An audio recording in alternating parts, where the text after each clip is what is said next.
All right, welcome to the Krueger Show. A little bit afternoon, 12:15. Hope everybody's having a great Friday. Beautiful day in Northern California. Man, we have got maybe the best weather in the entire country when it gets to the month of May. I mean, I dare anybody to find better weather than what we have right now in Northern California. Beautiful day in Walnut Creek. Beautiful day where Jack is as well. Thanks for joining us on the Pig and a Pickle Krueger Show. Brought to you by Pig and a Pickle, the best barbecue in Northern California. Check them out in Emeryville and Corte Madera. They're open 7 days a week in Marin, Wednesday through Sunday in Emeryville. Pig and a Pickle, the best barbecue, as I said, in all of Northern California. You have jumped into a simulcast, me and Jack Hammer simulcasting today, talking 49ers. Jack, good to see you, man. How are you? Dad, I'm good. It's good to see you too, Larry. It's Friday.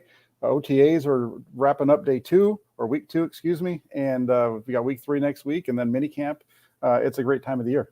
Oh, it really is. And then, you know, this is kind of the we got the OTAs and then kind of the calm before the storm, right? Because then, you know, really I was talking to some of the coaches yesterday, you know, the coaching life, the NFL's become so big that if you really think about it, you're grinding from training camp through, you know, preseason in August, regular season starts in September.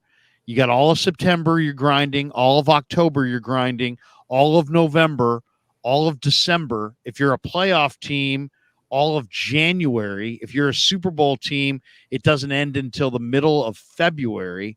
And then you think they shut it down? No, they don't shut it down.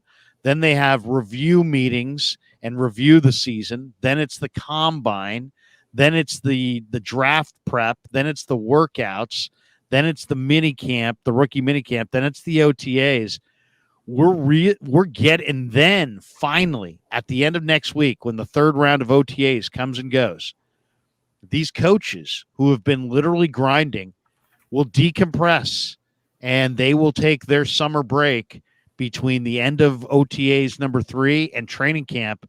And that's the family time. That's the time when you maybe go to Hawaii or you take your family on a trip somewhere. Maybe you go to Mexico or wherever. But almost all NFL coaches and their families go on vacation in late May, early June. They got a few weeks off, maybe a month roughly, where they can kind of decompress and be normal people.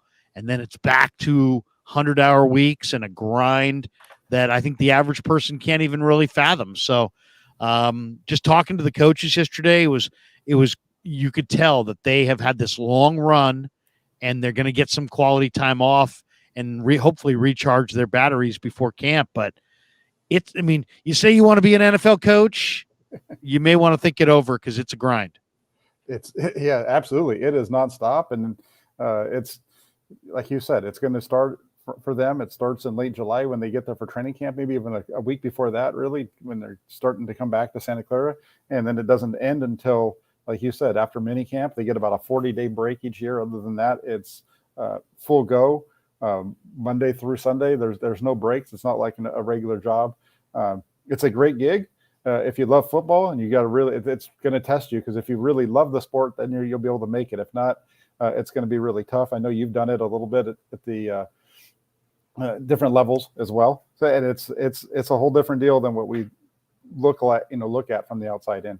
Oh, it's a grind, man. It's a grind, and you got to these guys do love what they do. So it's a labor of love, and they get paid handsomely. They get paid well at the NFL level, at least.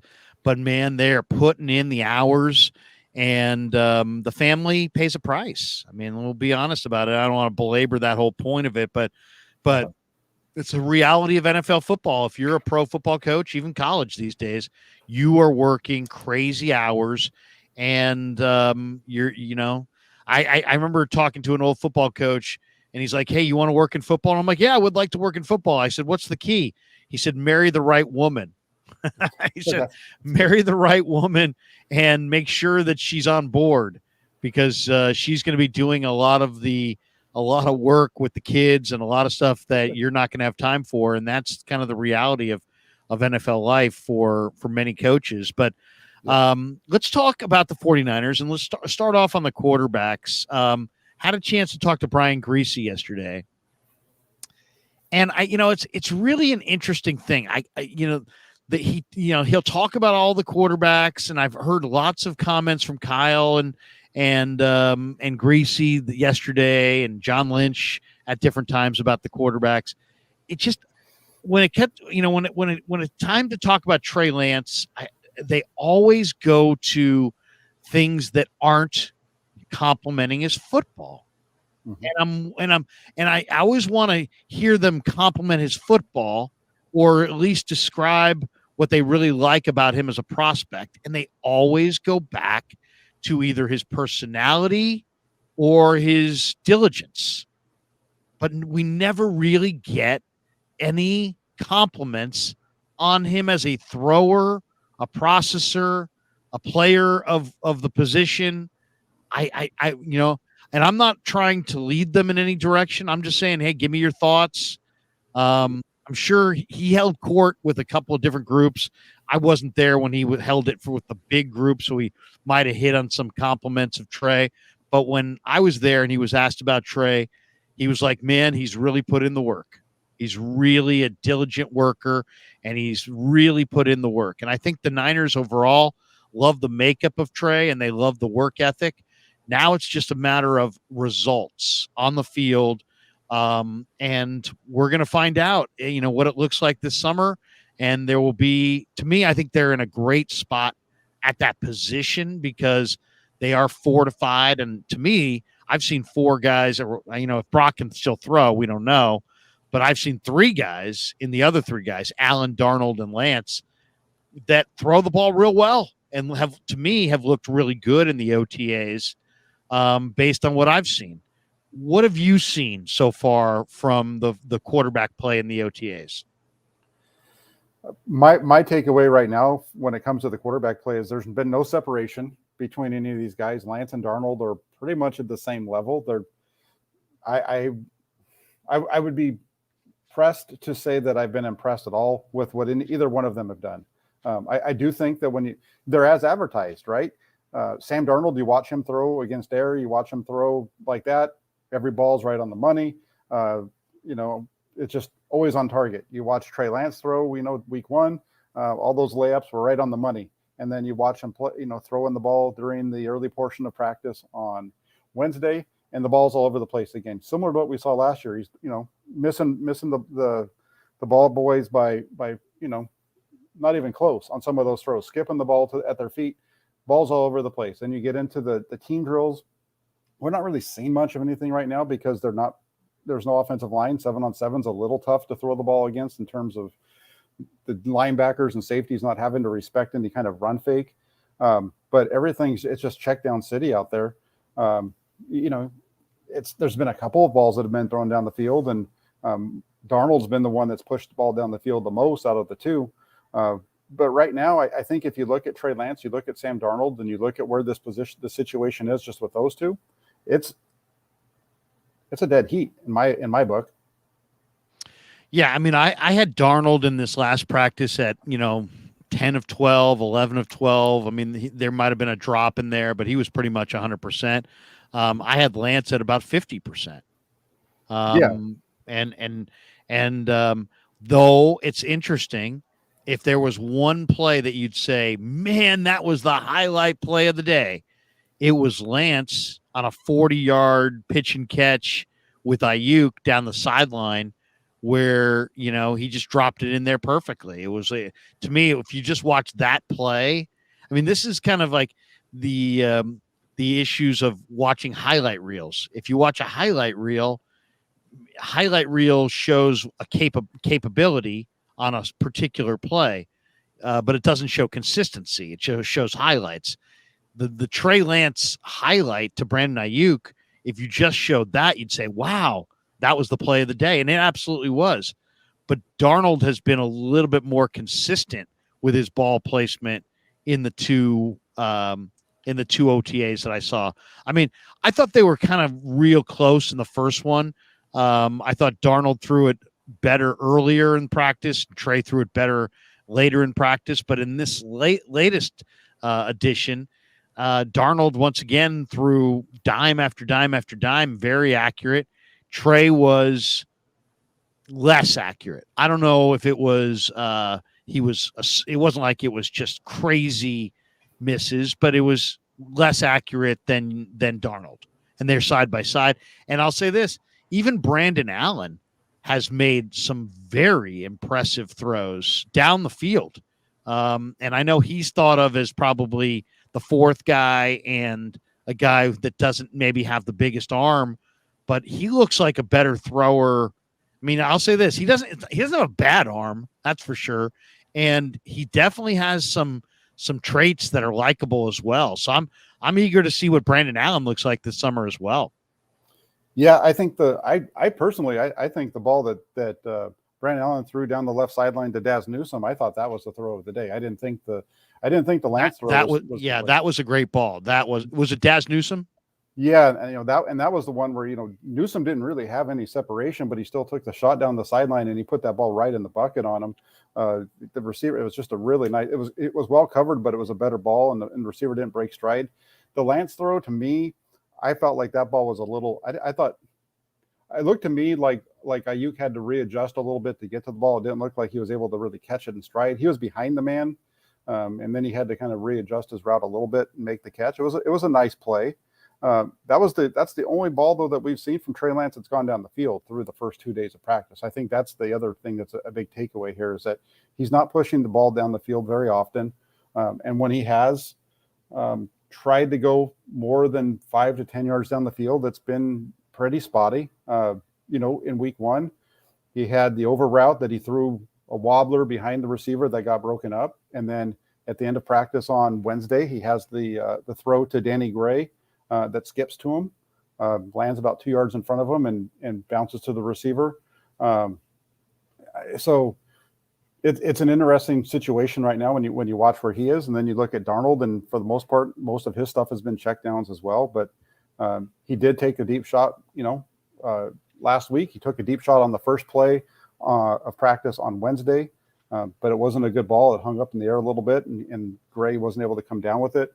But he comes back a couple plays later and rips an over route to Brandon Ayuk for a gain of about 35 at least. Hit him. It was over 20 yards down the field on that over route. And that was a really good throw. And that's you look at it and the ball's going down the field a little bit more with Darnold. Lance on Wednesday in particular wasn't pushing the ball downfield. He was late on throws. We saw him be late a little bit on throws the first practice in 7-on-7. We saw that again on Wednesday. You look at, he had 3 drops, so that's fine. But then you look at his misses, and like I said, he had that one miss to Danny Gray. He had a ball in the flat to, I think it was Davis Price. I know for sure it was a running back on the flat, and that ball's late. The linebacker's right there. If he catches that ball, he gets lit up. So you start, and then the other one was, I can't remember what the other one was right off the top of my head. But it was just not it wasn't a. Here's the thing with Trey Lance. The accuracy's been spotty. It's not horrible at all times. It's just hit and miss. It's a little bit of a hit and miss accuracy thing. And I don't even know if it's always tied to mechanics. Larry, this is who he's been since he showed up in 2021. This isn't what we're seeing right now is the same guy that we saw. What we saw on Wednesday is what we saw in 2021 in training camp, what we saw in 22 in training camp, and what we saw so far. It's been the same guy. There was the first day of practice, so day 2 that we were there were some nice things. At least all of the layup throws were on the money. This last practice, it was just back to what we saw last year in training camp. At least to me, it felt like that. Yeah, no, I had very similar takeaway. And yet, the other thing, it's like when you're talking to some of the coaches, I just get the feeling that Brian, they don't want to say anything that's not accurate.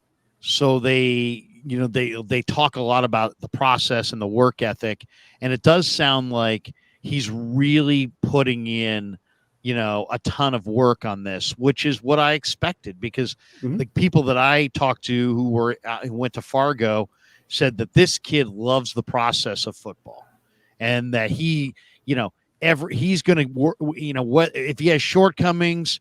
They won't be shortcomings for long, because he's going to put in the work to eradicate his issues and to get beyond it. And The work ethic is clearly there. Now it's just a matter of it needs to translate to the field in on-field production and consistency. And we won't really know anything about that until this summer. To me, the two things that are overwhelming positives with Trey are that he's not throwing with pain as far as the finger. The ball that he's throwing has a little bit better ball. It's a little bit more consistent spiral, though there is some wobble. I'll give even this last practice we saw some wobble, which stands out next to Darnold, right? Because Darnold is throwing just one of the better spirals you're going to see. He throws. He not only can Darnold throw a great ball, he can throw a great ball from a bunch of different releases and a bunch of different angles. And even when you're thinking, oh, he's moving to his left, he's turning his shoulders, he's going to shoot one back, it still comes out like a perfect spiral. He's really, I can see why people are saying he's an impressive thrower of the football. But to me, the things that I like about Trey is I like the fact that he's putting in the work. And I like the fact that he seems to be healthier and going after it. But ultimately, it's going to come right down to consistency. Because I think what we saw, I thought if you want to go on highlights, I think there's always been good highlights of Trey at practice. Mm-hmm. It's just a matter of there's also been other plays you're like, what was that? Wow. He just threw that. Think about an NFL practice. You have a quarterback throwing sometimes to a guy, let's say he's running a 12-yard out. And then you have ball boys sometimes like beyond the field, ready to pick up the ball that's errant. He's airmailing the receiver and the ball boy who's behind him, and the guy's running onto another field to bring that ball back. So those things actually happen. So I don't know. We're going to find out what it looks like this summer, but I do get the feeling that Trey is putting in the work. He obviously knows the offense. And it's really just going to come down to, we know that he can do it. It's just a matter of consistency, but consistency is a big part about playing that position. The consistency is the biggest part of playing that position, to be able to do the same thing over and over again so that your coach knows that you're going to be able to deliver. Your receivers know where the ball is going to be and that kind of thing. Yeah, everything. And I agree with you. That is what you're saying in terms of the work ethic with Trey Lance and the person that Trey Lance is. There's nothing to not like about Trey Lance, the person. There's nothing to not like about Trey Lance, the worker. It's clear that he's putting in effort, or at least it looks like he is, to the outside, that he is. And I don't doubt that he is. It's just not translating to results on the field, and being able to consistently, hit a target. And that's, Kyle Shanahan mentioned this, I think it might've been last week during his comments, where, he's talking about the footwork of these quarterbacks, and he's watching their feet, and based on where their feet are, that's where he thinks the ball's going. He doesn't even worry about the throw, because these are NFL quarterbacks and the ball's supposed to get where it's supposed to go. And I think when you watch Trey Lance play, if you're just honest with your assessment of the way that he's performing, you don't know if the ball is going to get where it's supposed to its target. You're not.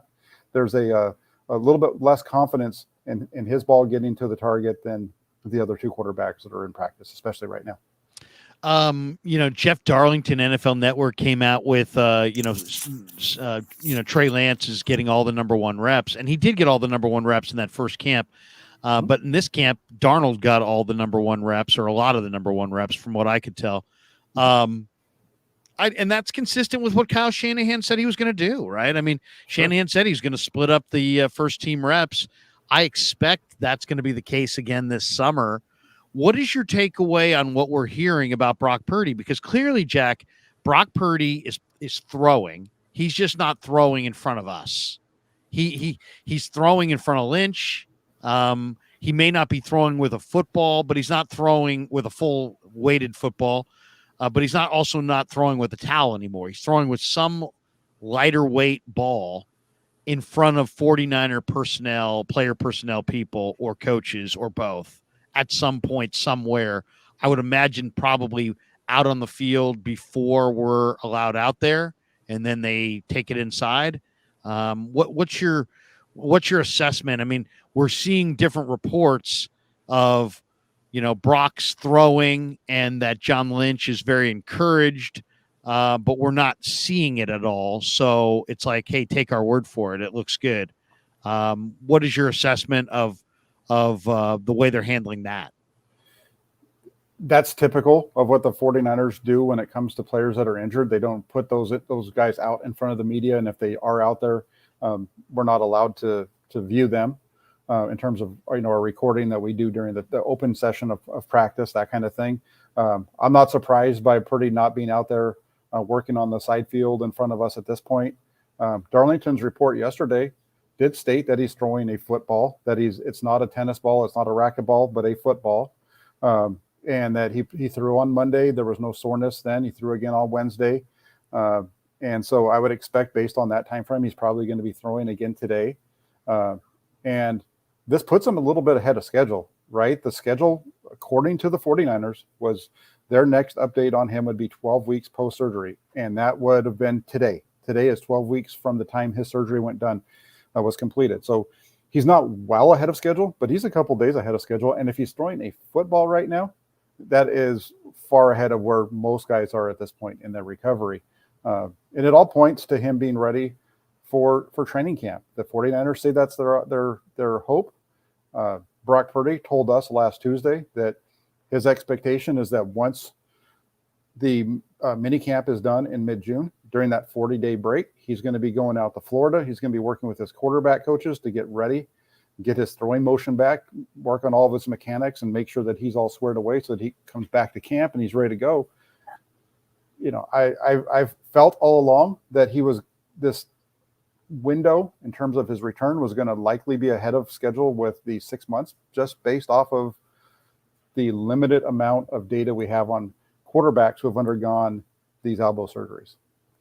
Bobby D439 says, I'll ask the question again. Sorry, Bobby, didn't see it the first time. He says, if they look the same, they being Sam and Trey, if they look the same, shouldn't that be a negative for Trey Lance? He's been in the offense for 2 years. Shouldn't he be ahead of the guy who just got here?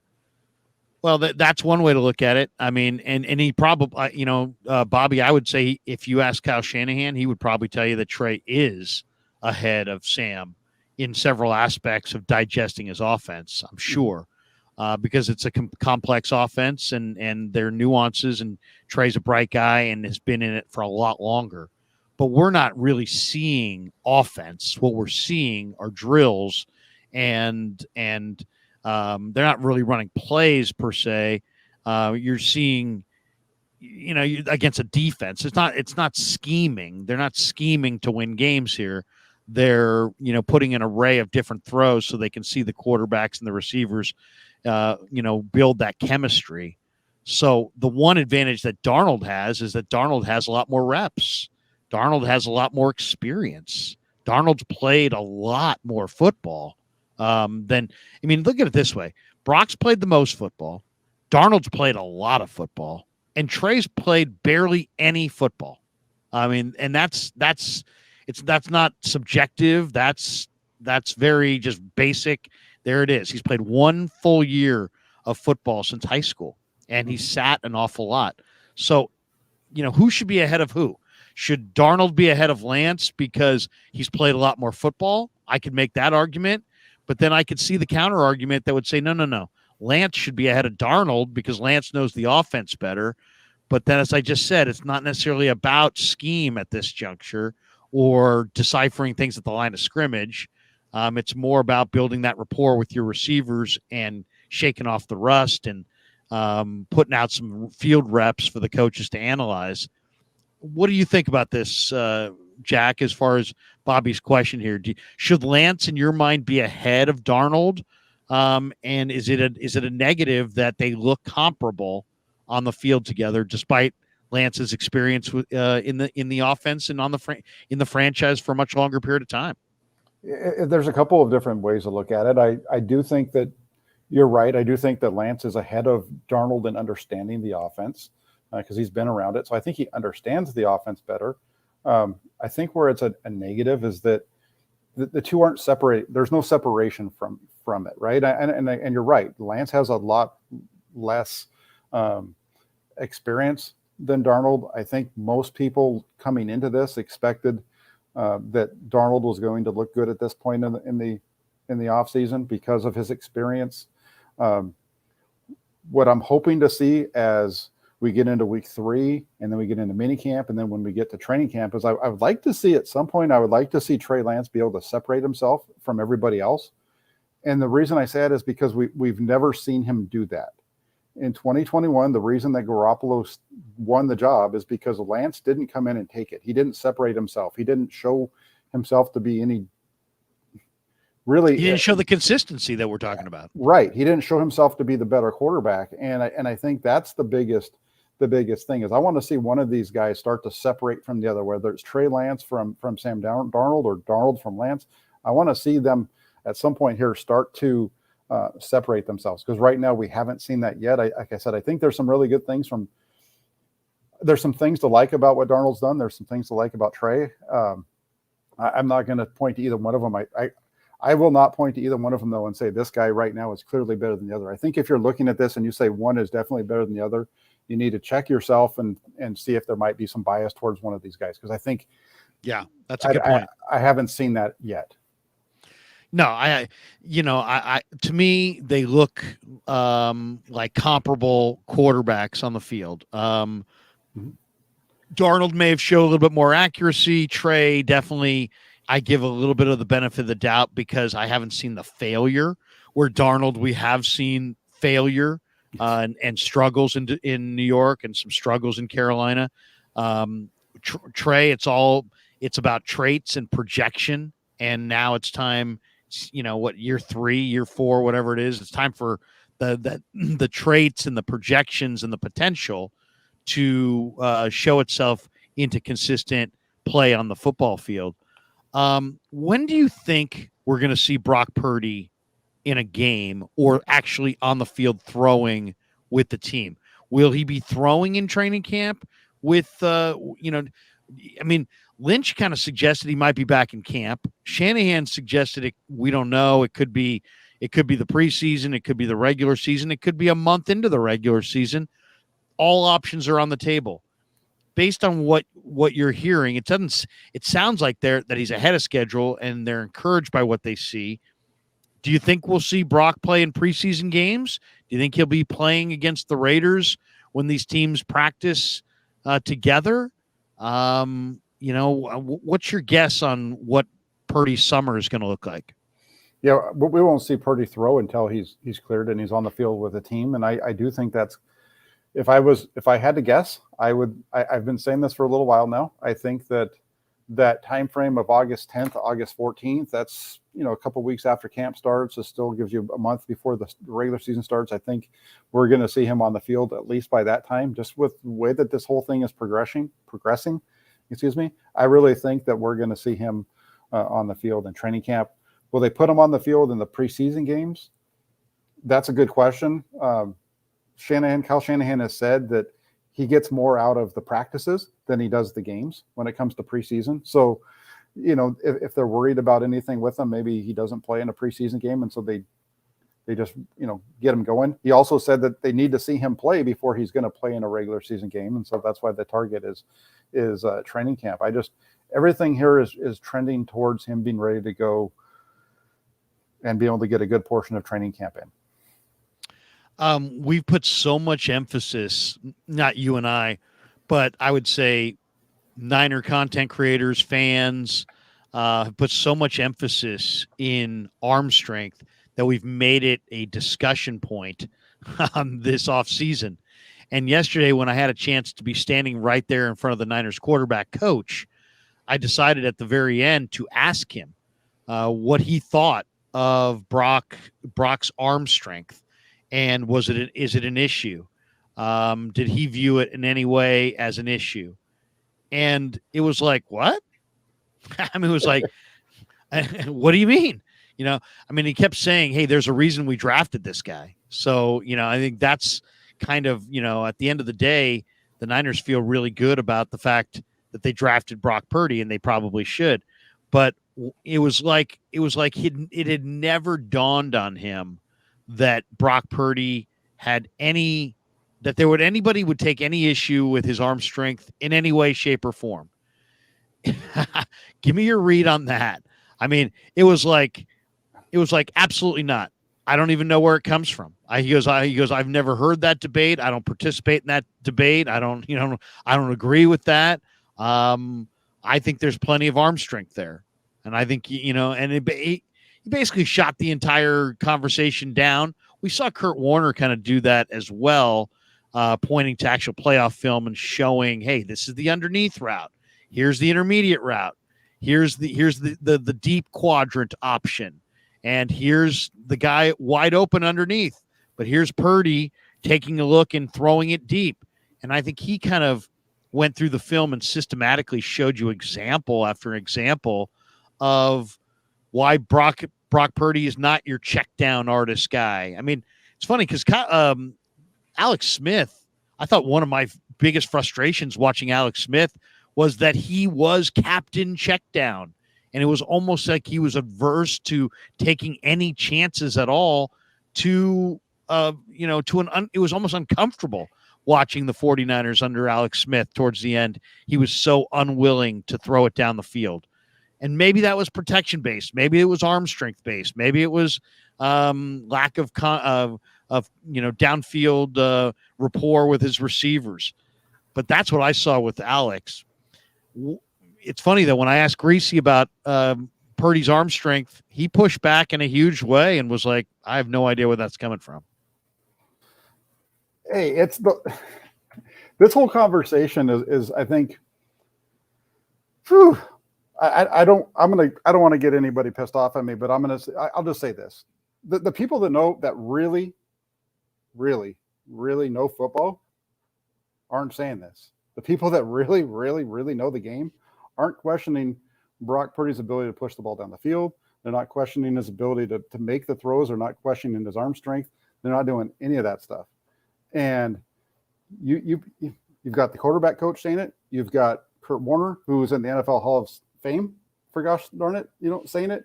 And you have another 49er quarterback, Jeff Garcia, saying it as well. And I didn't see that. You mentioned that Garcia spoke on the radio about Purdy, and of course, people are going to seek out guys like Garcia to give their thoughts and perspective on the Niner quarterback situation.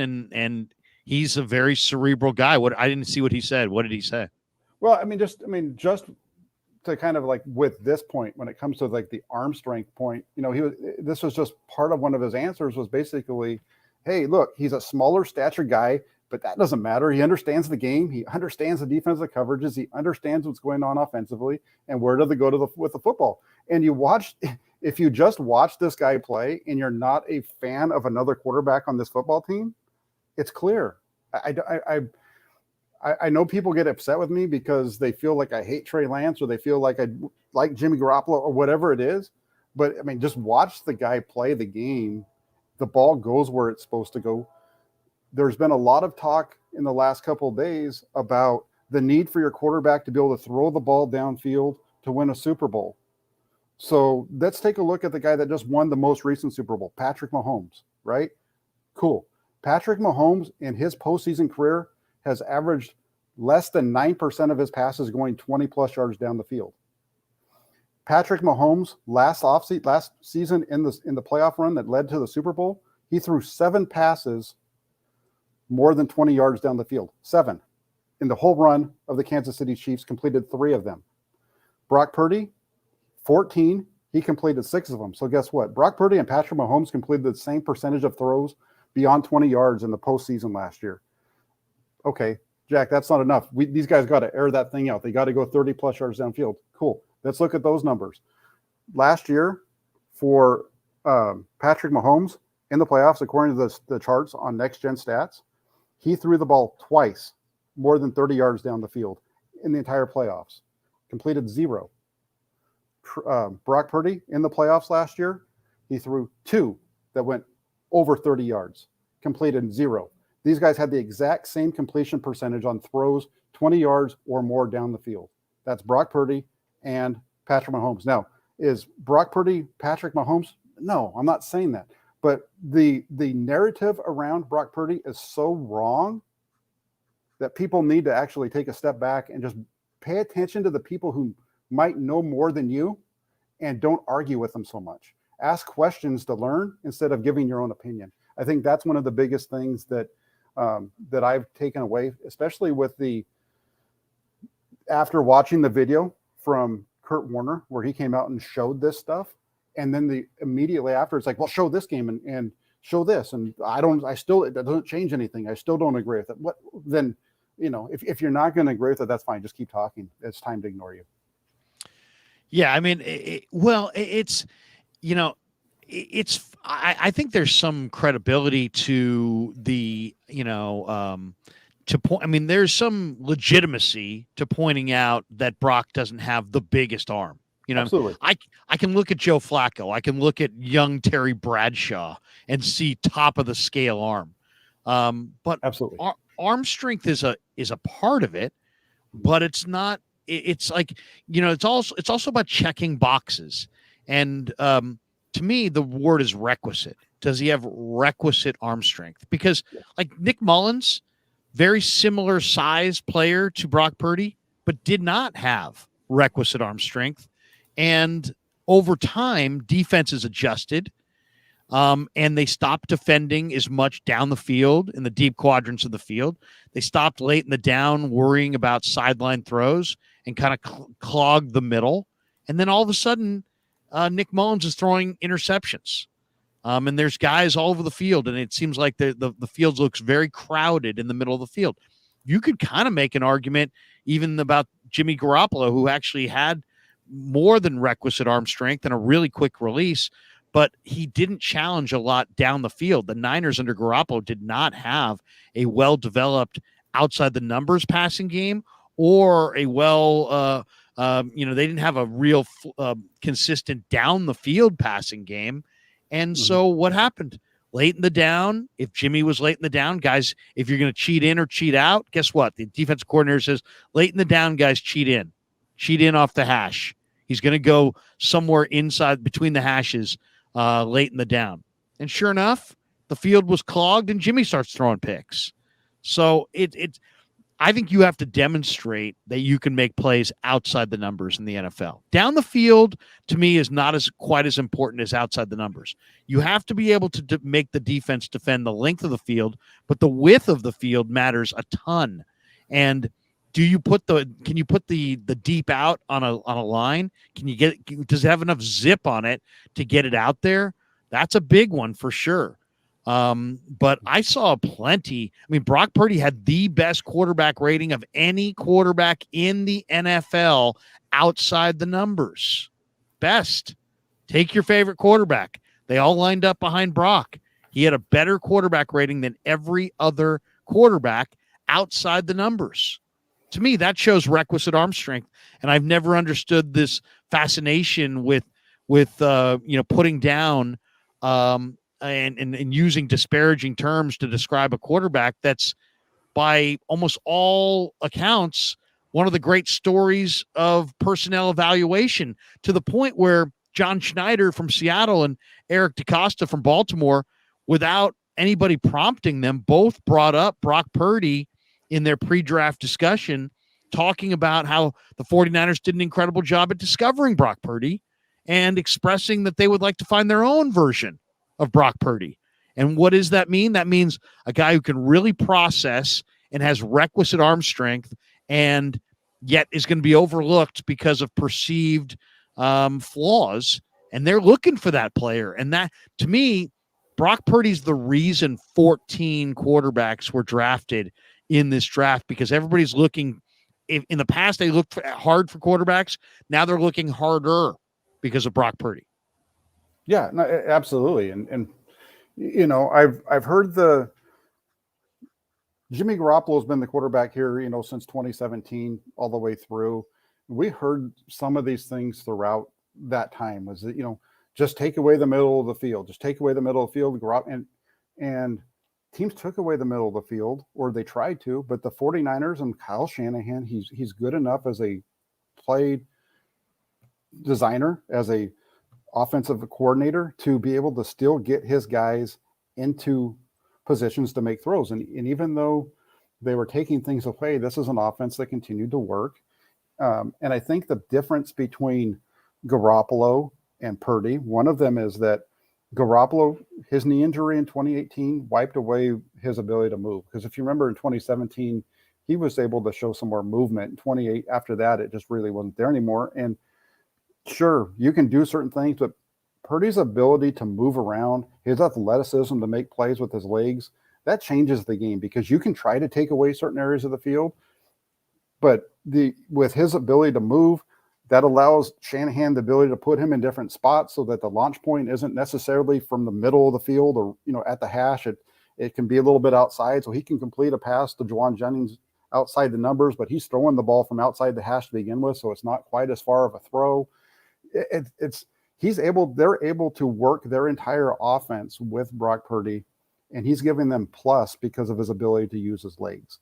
And I think that's the one thing. And I've heard a lot of people, the other thing that people try to use to knock down Brock Purdy is they compare him to Jimmy Garoppolo, or they say, well, we already saw this with Jimmy Garoppolo in 2018, 2017.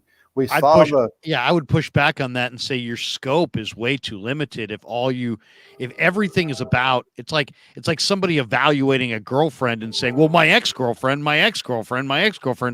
There's more than two women in the world. You know what I mean? It's like, your scope is a little too limited. I think all this fascination with Jimmy was good for 5 games. So the fact that Brock's been good means that, and Jimmy wasn't a franchise quarterback. Well, then Brock's been good for, whatever it is, 7, 8, 9 games. Then by definition, he can't be your franchise quarterback.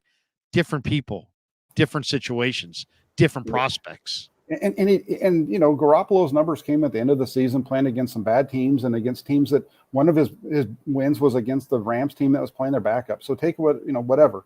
But then you look at what Purdy did, and he not only did he do it in the regular season, the 10 games that he threw passes in, 7 of them were against playoff teams. He did it in the playoffs. He did it against the Seahawks in the playoffs. He did it against Dallas in the playoffs. Jimmy Garoppolo in 2017, it was easy to see some flaws from him. It was easy to see the balls where he's just throwing it up for, you only live once kind of throw, and the guy comes down with it. And we didn't see that from Brock Purdy. Maybe there's a play or two that you could point to over the course of 8 games, that last 8-game stretch where he just kind of throws the ball up for a guy to make a catch. But I don't remember one off the top of my head, whereas I do with Jimmy Garoppolo. I remember watching him do it at Levi Stadium in his first home game. I believe it was against the Tennessee Titans. It just kind of was, threw a ball up in the air, and luckily the guy came back and made a catch. And we saw that kind of stuff a lot. And we didn't see that. There's just so many things that are different between the two. You can point to some stats, you can point to some things like that. But as some guys like to say, if you actually watch the film, this guy played at a very high level, especially as a rookie. I think that's the other part that gets missed, is that this is a guy that was a rookie, stepped onto the field, and moved your offense flawlessly. And I understand he's got a bunch of great athletes around him. You should not get knocked because of your fact that your team had a lot of talent around you. Look at the teams Joe Montana won the Super Bowl with in 88 and 89, just for example. Look at the team that Steve Young won the Super Bowl with in 94, where those teams they were absolutely loaded. 89 through 94, they had the best friggin' wide receiver in the history of the game to throw the ball to.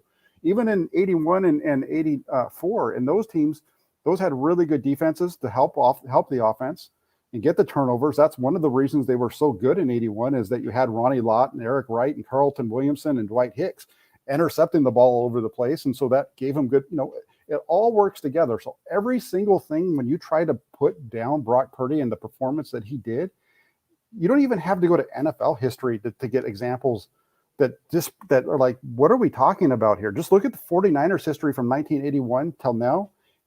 And part of that is, Larry, there's a lot of folks that are talking about it, especially like on Twitter and things like that.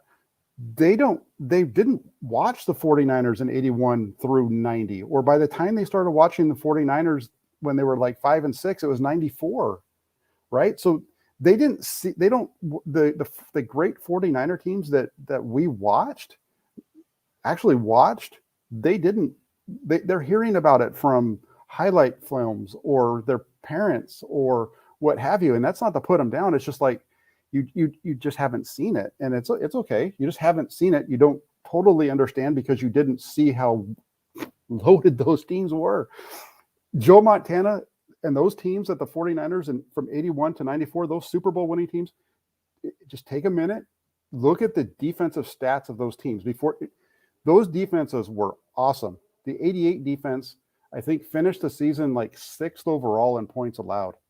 But if you look at that 1988 season, and instead of just looking at the number, if you know how that season played out, you realize that that team was not good over the first half of the year. If you look at that team from the Washington game when they were 6-5 going into that game. They beat Washington on a Monday night, and they roll the rest of the way through. That defense allowed, I believe it was 13 points a game or some ridiculous number. It was a number that was better than the Chicago Bears 1985 defense. I mean, they were awesome. And that's part of the reason why they won this. They wouldn't have won the Super Bowl. They only scored 20 points in the Super Bowl. They were not good in that Super Bowl in terms of getting the ball into the end zone. They moved the ball up and down the field, but they didn't score touchdowns, right? It was a low scoring 20. That defense kept them in the game. The defense is why a big part of why Joe Montana had the opportunity at the end of the game to drive it down.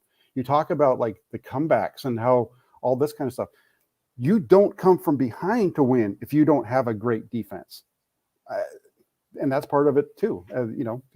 You have to have a fully, if you want to talk about guys like this, look at Dan Marino. Dan Marino was one of the greatest quarterbacks to ever win the Super Bowl. The reason he never won the Super Bowl, or one of the best quarterbacks to play the game. The reason he never won the Super Bowl is because he didn't have a full team around him. He didn't have a defense that could stop other people. He didn't have a running game that could take the pressure off of him. John Elway, the same thing. And guess what happened? Mike Shanahan went to Denver, got the running game behind him, got a defense that could stop other teams. And guess what happened? He won the friggin' Super Bowl. It's not. Yes, NFL is a quarterback-driven league, but your best quarterbacks don't win the Super Bowl if they don't have other people around them to make plays and pick them up. Yeah, I mean and also it's funny we put people will say there's an old saying, stats lie and liars use statistics, and it really is true. It's like, well, I'm going to use a statistic that says this. Well, we cherry pick different pieces of information. We put more importance on them than are necessary. I'll give you an example. If I give you who's the biggest quarterback in the NFL, well, what does that mean? You talking about weight? You talking about height?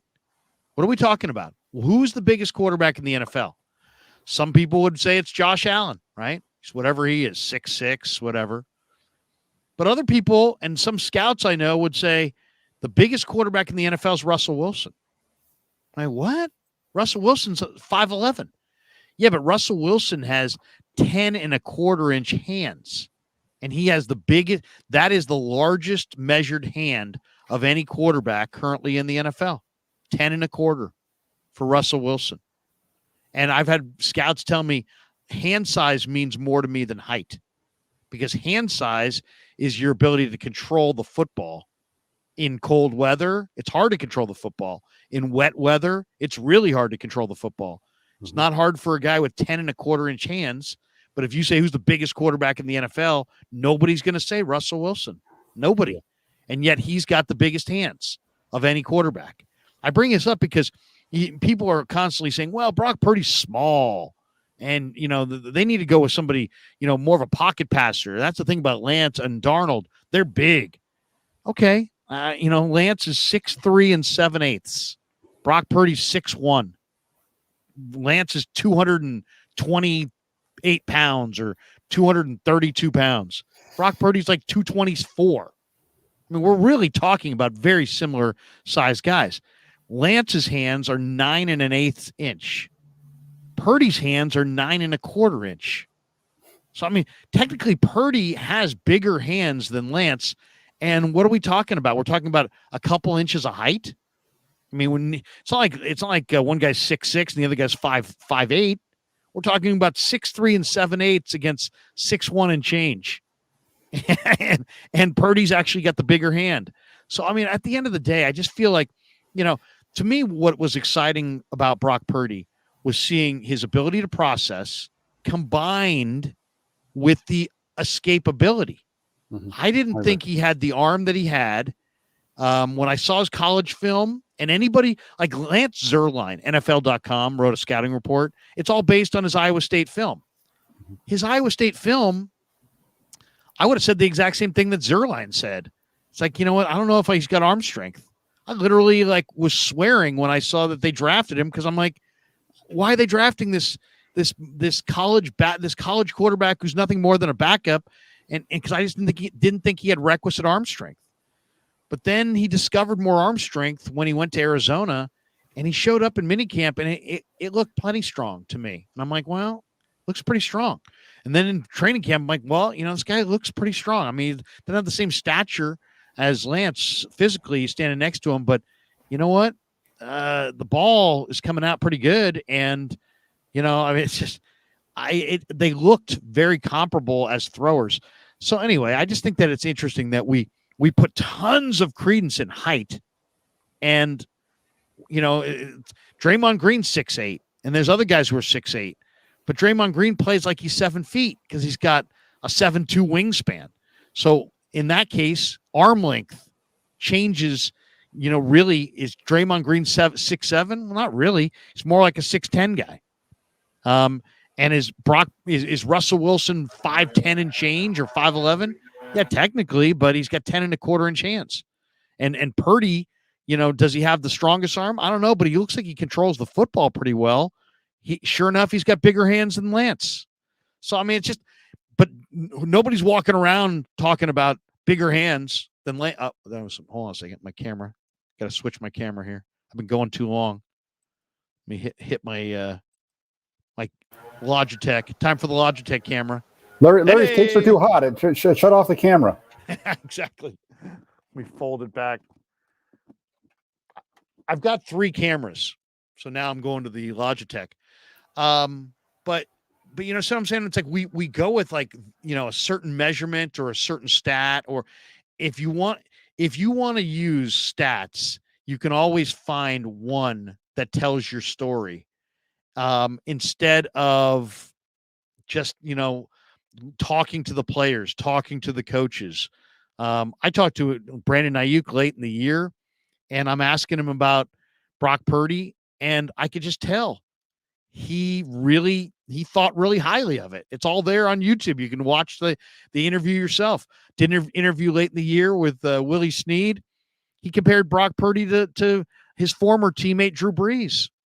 So I'm just saying, it's like these guys play, and if I'm a receiver, do I want the world to think that a quarterback's great if he's not? No, because if he's not good, guess what? If I'm telling everybody he's great and we're not getting any production, guess who they're blaming? Me. So the receivers don't have a vested interest in telling you the quarterback's great if the quarterback's not great. And yet several of them spoke so highly of Purdy. And I asked Willie Snead late in the year, I'm like, are you shocked by this? And he's like, it is pretty amazing. It is pretty amazing watching a guy who, played this summer and then sat for 3 months and then comes off the bench in December and doesn't lose, and they run the table and go to the playoffs and then wins 2 playoff games and had maybe his best game in the first game of the playoffs against Seattle, a team that he was beating for the second time. So, and there's a lot of people saying, well, when teams get a better look at him and they make adjustments, he beat Seattle that second time, looked pretty good doing it too. So I don't know. It's just, the off season's long. And I think everybody who does this knows that, if you're really going to get traction, it can't be a stream devoted to the offensive line. It just can't be. People care about the quarterback. The quarterback is the head of the team. And there's always going to be an over-analysis of it. But it's one thing to say, you know what, I'm a little skeptical about Brock and I got to see more of it. But it's another thing to be like, he can't do it. It's like, whoa.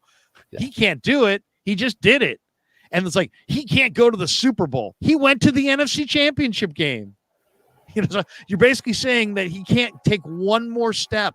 And I would say on the right team in the right situation, he absolutely can make that step. So that's where we have a difference of opinion. Yeah, go ahead. I was just gonna say that's 100% it. They say whatever you want. I saw somebody, there's been a lot of talk about cover one robber is going to shut. That is going to give right. And I mean, okay, it sounds awesome. It sounds like football esoteric. Like, oh, this one thing is going to shut. If he can do this, he's conquered all. If he can't do this, then get him out of there. It's like, yeah, really. And they pointed to the game against the playoffs against the Seahawks and the Cowboys as examples of it. And shit, the guy completed 37 of 59 passes, 546 yards, 3 touchdowns, no interceptions.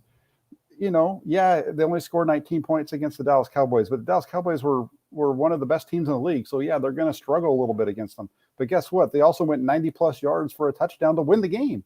So they had 2 long drives in the second half of that Dallas game that won them the game. Absolutely. So it's just, yes, there are things that are going to give players trouble. And that's where having a coach like Kyle Shanahan hopefully fixes it. And I would point to when people say, well, they didn't win the Super Bowl. Well, yeah, because I thought that Kyle Shanahan's scheme in that game, especially the play that they ran that in which Brock Purdy was injured on, was a bad design. It was a bad choice that was a bad play call in the way that they were trying to execute it in that point in the game. Maybe at totally, at any point in that game, given the way that the Eagles attack, it just to say that they didn't get to the Super Bowl because of Brock Purdy last year is a intellectually disingenuous discussion. Yeah. Oh yeah, no, it's a team. Come on, it's a team sport. The guy had an amazing run, and if you made him available. There's all kinds of teams in the league that would be like, give him to us. We'll take him. Yeah. All right, let's move off of this topic because we've beaten it down. Who in your mind has stood out at the OTAs? Who stood out to you outside of the quarterbacks? Let's get beyond Trey and Sam and the whole quarterback discussion. Outside of the quarterbacks, give me some guys that have stood out to you at the OTAs. We've seen a couple different practices now. Yeah, outside of the quarterbacks, I would say Jordan Mason.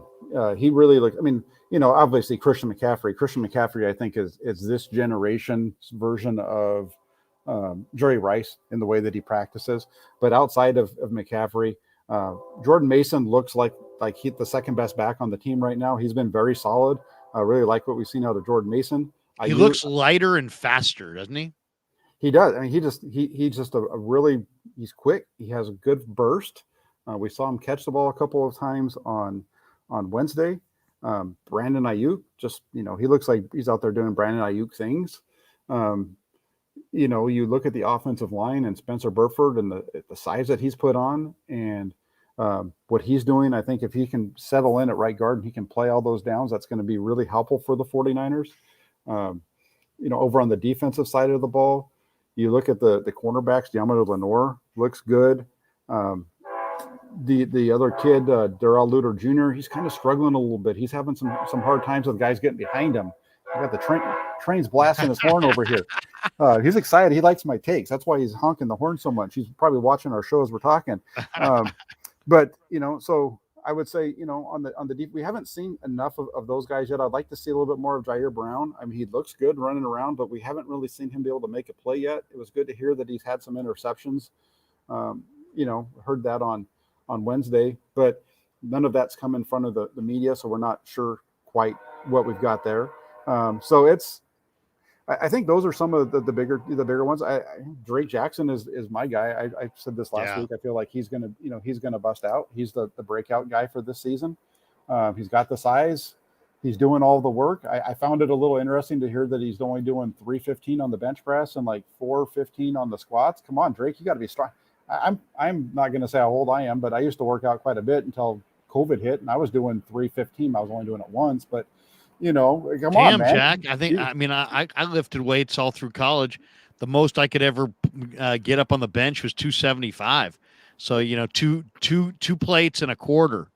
That's the difference. So first off, Drake Jackson's a lot bigger than me in terms of height. So he's got him and you guys both have to push the bar farther than I am. I'm kind of, I'm more of a short and stocky guy. So I don't have this far to push it. I'll say this, arm length matters in bench. I've got 33 and a half inch arms. So I do have really, really long arms. I remember I used to block my brother's shot. He was 6'6", 6'5", 6'6". But yeah, if you have short arms, you can put out, you're not moving it from your chest to full extension very far. Exactly. And you can typically do more, yeah. But still, so you're thinking 315. He should have been in that three plates club long. 3 plates is 305. He should have been in the 305 club long ago, is what you're saying. Yeah, he should have. Come on, Drake. You gotta get going. No, but I know. How about a jackhammer Drake Jackson liftoff? Oh, he'd kill me. That'd be awesome. You put that on the bar right now, you'd have to come and save me because that thing would be stuck on my chest. I'm talking back a couple of years ago, like I said, before COVID was hitting, and I was in the gym all the time. But no, right now Drake would take me, could throw me across the room. It looked like one of those those things where where it looks like he's throwing a dummy up against the wall. That would be if Drake got mad at me. That's what I'd look like. Drake stands out. There's no question. Yeah. He's really looked great. I mean, he has looked fantastic. He's put on upper body weight. He says he's about 262. I said to him, how much weight have you put on? He said about 13 pounds. He's an interesting prospect on the weight front because if you go back to SC, he had a year where he played light. He had a year where he played at almost 275. So his weight did fluctuate. He doesn't look like super ripped right now. But he definitely looks a little bigger in the upper body. But to me, it's the combination of he's moving so much more confidently, and his explosiveness and ability to flatten to the quarterback is just impressive. So you add some upper body weight, maybe that gives him a little confidence, and he hasn't lost any speed. He just looks like a guy who's ready to absolutely take off. And when you throw in Hargrave and Armstead and Bosa as the other 3 starters on that D line, it would not shock me if Drake wound up with 10 sacks because I think, the pocket shape is going to look different this year because of the presence of Javon Hargrave.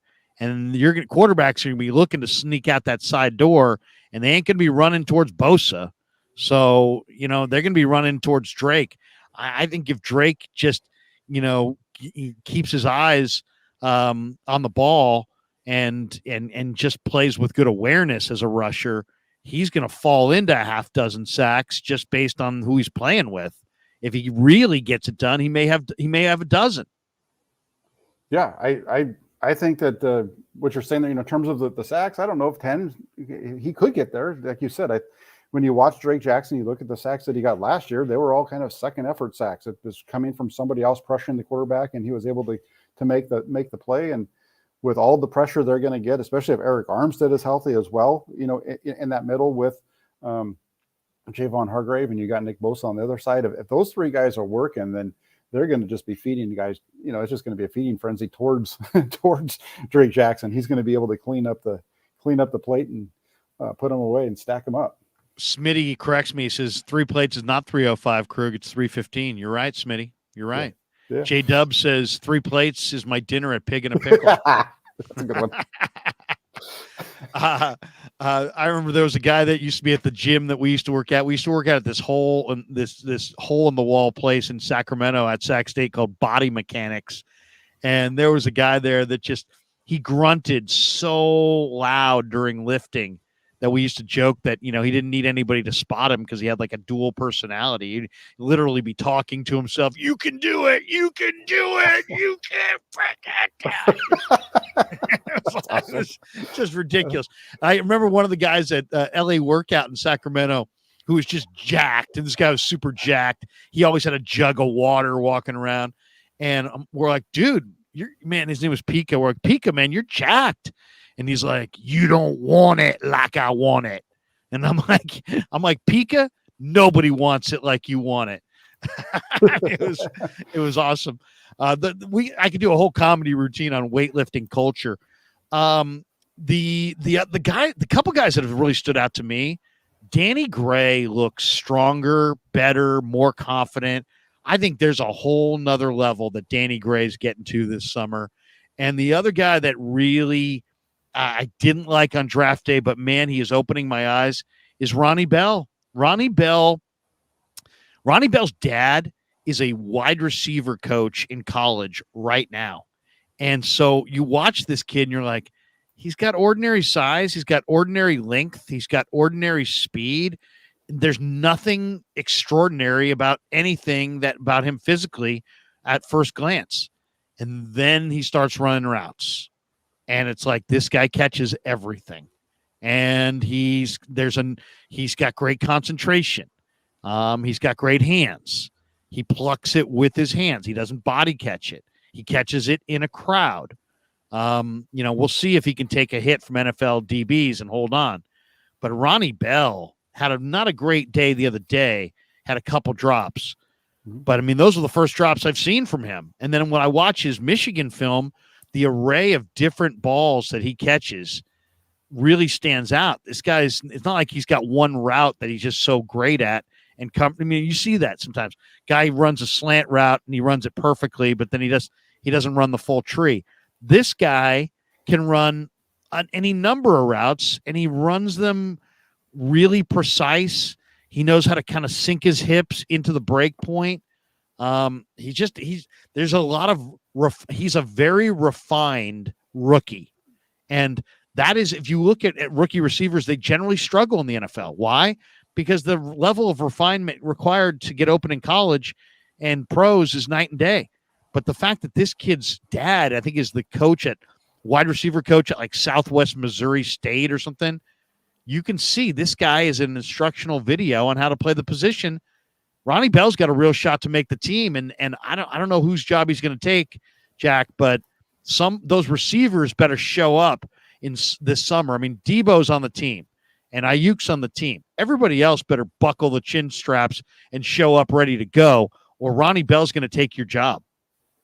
Yeah, I thought that Ronnie Bell looked really good. In during the rookie minicamp, he looked really good in week one of OTAs. And you're right, he struggled a little bit this last practice on Wednesday with a couple of drops on throws from Lance. But overall, there's a lot to really like about him. So when you start to look at that wide receiver position, I do think he's somebody that's going to definitely be pushing for a spot on this roster.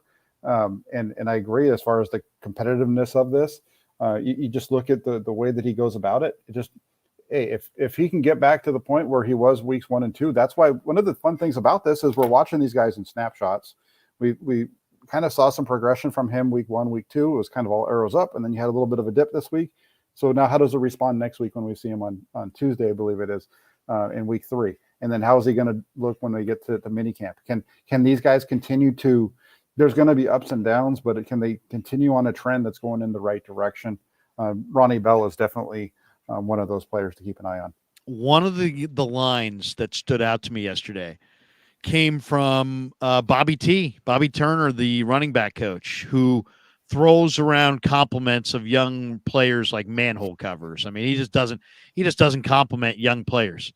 But Lindsay Polaris asked him a question. She said, "What's the upside potential of Jordan Mason?" And Bobby T said, "Limitless." And that was like, whoa. Bobby T says Jordan Mason has limitless upside and limitless potential. And I see kind of a poor man's Marshawn Lynch.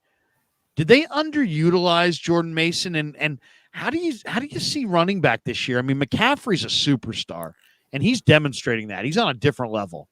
And then you got Elijah Mitchell, who's very dependable. I think he's only fumbled once in his career. You got Leyburn and Awatt. Still got TDP from last year, and you got Jordan Mason. What do you think? What's a reasonable workload for Jordan Mason? I mean, it seems like the Niners could have, if they needed him, they could have gotten him on the field more last year. I think he could be a force, a real force, like maybe, a phenomenal running back, one of the better running backs. and he didn't barely got on the field. And then when he did, he busted a big one against, was it Seattle in the playoffs? Give me your thoughts on what you think workload wise we may see from Jordan Mason. Yeah, you look last year at Christian McCaffrey and the second, during the end of part of the season, what he did with the 49ers. I think he was right around 20 catches or 20 touches between running and catching per game. And I think you'd want to take a little bit off of that maybe over the course of a 17-game season. Try to keep him more in that 15, 17 range, somewhere around there. So that's where you can get a few more carries for Jordan Mason. He's going to compete with Elijah Mitchell for the number 2 back. And Mitchell's shown that he hasn't been able to stay healthy. And so if Mason can come in here and if he can just take the job, he's making the most of his opportunities. I think that's the biggest piece is every time. And I think Kyle Shanahan likes that about these guys, right? If you get an opportunity and you can step in and you show that you can do it, he seems to really like that. I mean, what football coach doesn't really, right? But that's what you're seeing from Jordan Mason. So if you can get him the ball 5, give him 5 carries a game. I think would be good, like a good number around 5 to 7 for Jordan Mason. The other thing that's nice about him is he doesn't show a need to have a high volume of carries to get into the flow. It seems like he can come in and right off the bat, he's hitting the hole. So that's the other reason. I think, look at him to be your number 2, number 3 back, get that, 5 to 7 carries a game right in that ballpark. And I think that's a good deal. And the other part is, he has shown the ability to make some plays with his hands so far this offseason as well. If that can continue, that just puts him right there more in the conversation for that number 2 back. They have some great depth of weapons, don't they? Ton of backs, ton of receivers. Now they got a bunch of tight ends as well. Mm-hmm. Bay Area Baller 18. What's up, Baller? He says Yannick Ngakoue said he wants to play for a Super Bowl contender. Yeah. Come here. No. Wait a second. Let me think of one. How about the Niners? I disagree with that. I don't think Yannick Ngakoue should come to the 49ers. I don't think the 49ers should really go after him. Go ahead. Give me your reasoning. The reasoning is Ngakoue has put up good numbers throughout his career, but Ngakoue has also put up big numbers as a result of playing a high number of snaps. So if the 49ers really like Drake Jackson, if they believe in Drake Jackson for the long term, that he's the guy, and they're going to want to get him that 60 to 70% of the snaps, the better choice instead of Ngakoue is Justin Houston. I don't know if he signed with anybody recently, but okay. Justin Houston is the guy that's shown the ability to come on and make plays without needing to have a high volume of snaps. All these other pass rushers that are out there, the big name guys, Leonard Floyd. How about Pierre Paul? I don't know about Jason Pierre Paul because I didn't really study kind of his stuff. He might fit in that mold too. I think for the 49ers, if you are sold on Drake Jackson, the guy that you're looking to find to bring in is a guy that can come in and just give you 20%, 30% of the defensive snaps, right? You just put him in some situations as a rotational guy that can come in and make plays right off the bat. Think about, like, I know this is old school, the 94 team that had Ricky Jackson, right? Ricky Jackson wasn't playing every down, but he'd come on the field and he'd make a mess of the defense, of the backfield and the offense because he was able to get pressure. You need a guy. I think the 49ers, if they're going to add a vet, it needs to be a guy that has shown the ability to put up numbers without having to play a high volume to get there. And that's a good one. That's a nuance, and that matters because you're right. It's a different deal when you play in a rotation than when when you're getting the entire game. And yet they lost Emmenihue and they lost Ebukam and they lost Jordan Willis. And man, it just seems like, that's 700 snaps went out the door. And I don't, it's not that I don't like Cleveland Farrell or Austin Bryant. I just think that it's not a net gain. It's a net loss at this juncture. If they could find one more guy to throw in that mix, but maybe Beal's that guy. If Beal really can bend the edge and be a speed rusher, even if he's somewhat of a one-trick pony, it doesn't matter to me. It's okay. He's got, as long as he can do what he does, which is show that 4.4 speed and really burn the edge and stretch out that offensive line by being a great threat as a speed rusher. That right there, I think, would be a major thing. But to me, I'd love to see one more defensive end And I'm open-minded as far as who it could be. The other thing that really stood out was I talked to Johnny Holland yesterday. He really likes his rookie linebackers a lot. Yeah. And when I asked him about Jalen Graham and D Winters, and he's just like, yeah, I mean, these guys are fast. They're taken to our defense. We got a great linebacker room. And I mentioned to Johnny, I'm like, Johnny, the cuts are going to be brutal here. And he's like, yeah. I mean, there's no question. They got 3 really good special team linebackers. They got 2 stars in Warner and Greenlaw. And then they've got 3 really good young linebackers in Marcelino McCrary-Ball, Jalen Graham, and D Winters. I'm just, I'm glad I don't have to make those cuts because, I mean, all those guys can play. And even all their special team linebackers can all play. Curtis Robinson is a really good special teamer. Demetrius Flanagan-Fowles is a really good special teamer. They signed Burks. Burks showed things from special teams and from scrimmage last year. What linebacker is going to get squeezed here? But give me your thoughts of what you've seen so far out of Jalen Graham out of Purdue, who Scott McCloughan singled out as a guy that he really likes. And damn, if McCloughan's not on it, I mean, Graham has looked like a ton on the field. He's smooth. He's fast. He's got swagger. And then D Winters, I thought this week looked noticeably better than the first week of the OTAs and definitely better than he looked in the rookie minicamp. And, you're talking about a guy who was the defensive MVP of the national semi, very productive linebacker with 4.4 speed himself. So what do you think of Graham? What do you think of Winters? And what do you think of Marcelino? I think that's the thing. The 49ers, man, you look at this linebacker group, it's stacked. They're absolutely stacked. Really quick on like Jalen Graham and D Winters. I think it's really easy to slot those guys in as, especially like Jalen Graham, right? You look at Jalen Graham, you look at the way he's built, you look at the way he moves, and he reminds me a lot of Fred Warner. And then you have D Winters, a little bit shorter, a little bit stockier. And the way he moves, he reminds me a lot of Dre Greenlaw there. So, you watch, I'm looking forward to seeing when we put the pads on and they start to actually have to thump and they're actually having to make plays in the hole and that kind of thing. Which of these guys is going to be able to do it against the run? Because I think when it comes to what we're seeing right now, which is mostly coverage, Jalen Graham, I think, is the better of the two when it comes to coverage. I want to see what the whole package looks like, but I really like that. And then Marcelino McCrary-Ball, he's right there. There's been no Fred Warner and no Jay Greenlaw with the first defense so far in either of the days we've been able to see. But you got Marcelino McCrary-Ball right there in the middle with Oren Burks and Curtis Robinson on the other side. And he's holding down. He's quick, and he showed out last year in training camp. He showed out during the preseason. It's a reason why they kept him around. I'm really looking forward to seeing what he can bring. There's going to be a really good linebacker that's going to get left off of this roster. No doubt. And to me, I think there's a couple spots where you may see Lynch make a trade in the middle of preseason and because they'll have a couple players that are more coveted than your typical cut down players, and they might be able to get a 7th round pick for one of these backers, and maybe a couple other guys as well. We'll see how this thing gets pared down. Get 2 last ones before we let you go. We appreciate you spending time with us. Hope you guys are enjoying the simulcast.